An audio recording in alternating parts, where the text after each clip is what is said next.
One letter that changed Palestinian history.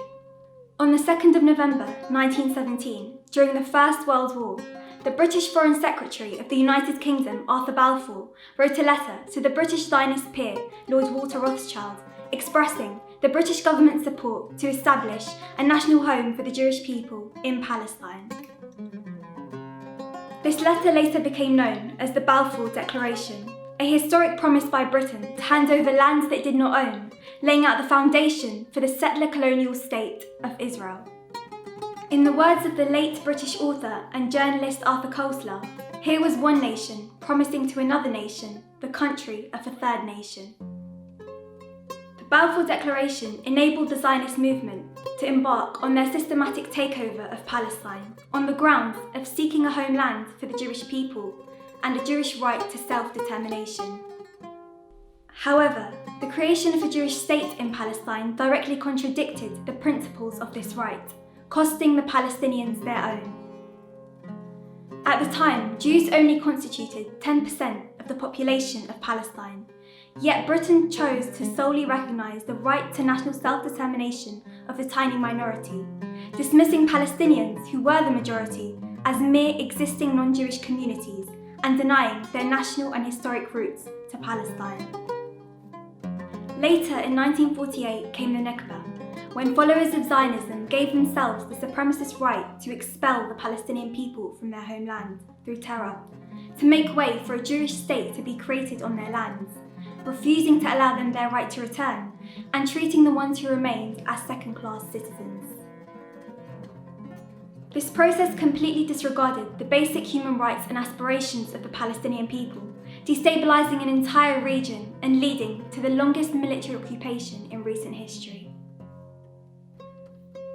This was one promise 103 years ago that resulted in thousands of Palestinians falling victim to the greed of colonialism, expansion and ethnic cleansing. Balfour was not just a declaration, but a process that paved the unfortunate way for the dispossession, oppression and injustice of the Palestinian people.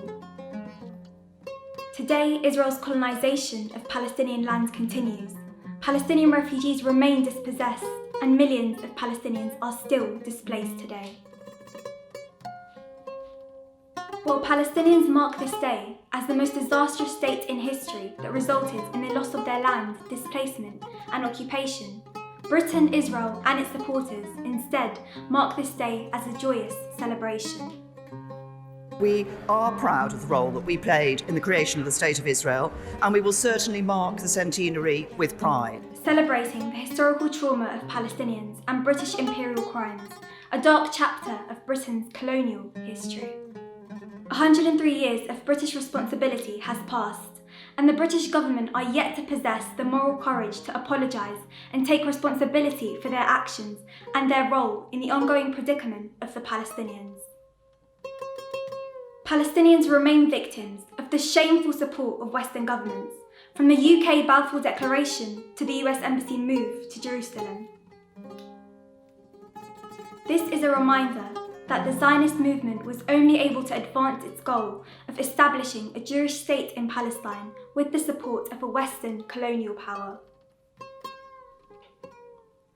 And today, Israel is only able to persist in systematic violations of international law because of the backing, again, of powerful Western allies, especially, of course, from the United States.